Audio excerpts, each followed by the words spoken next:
Oh my goodness, how are you? It's been so long. You look amazing, but aren't you a little underdressed? Oh, you didn't know? Well, you know what? That works out perfectly because this month's episode of Precious Presents Performing Arts is all about award shows. So you know what? Let's go inside and I'll tell you all about it. But, first, maybe you should just take my jacket. But before you head in there, here's some breaking news. Emma Donoghue's Room will be headed to Broadway April of this year. Also, Angela Bassett won the 2023 Golden Globe for Supporting Actress in a Motion Picture.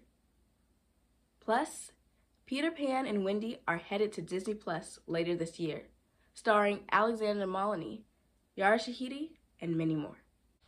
So, in 1944, 8 journalists from the Hollywood Foreign Correspondents Association hosted the first future Golden Globes. And actually just this year, the awards had their 80th event. But these events can get very hectic, so having a host is very important. The host will move the event along, give the audience important information, and hopefully charm them enough to keep them engaged the entire night. This year, Jared Carmichael had the honor of hosting the Globes. If you haven't already, make sure to check him out. Shh! The show is about to start. Do you hear that song? You know what? That reminds me of one of my favorite award shows, the Grammys. Have you ever wondered how the Recording Academy of Arts and Sciences chooses its winners and nominees?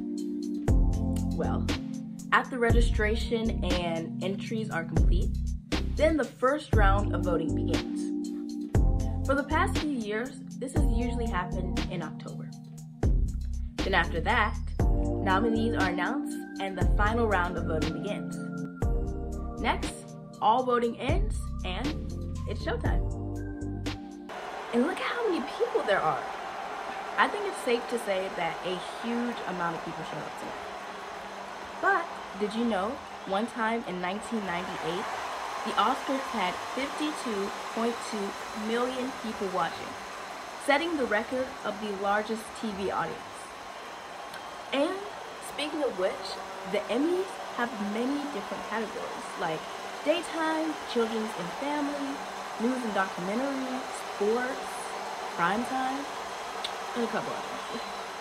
Also, the American Theater Wing, founded in part by Antoinette Perry, whose name actually inspired the Tonys, is a nonprofit based in New York City. They have some pretty big awards, but very young recipients, including Daisy Egan and Frankie Michaels, both at age 11. Thank you guys so much for coming with me tonight. I really hope that you had a great time and learned a lot. Make sure that before you leave, you subscribe to the Little News Ears YouTube channel and find the Little News Ears podcast. Also, make sure that you come back next month and see what my episode's going to be.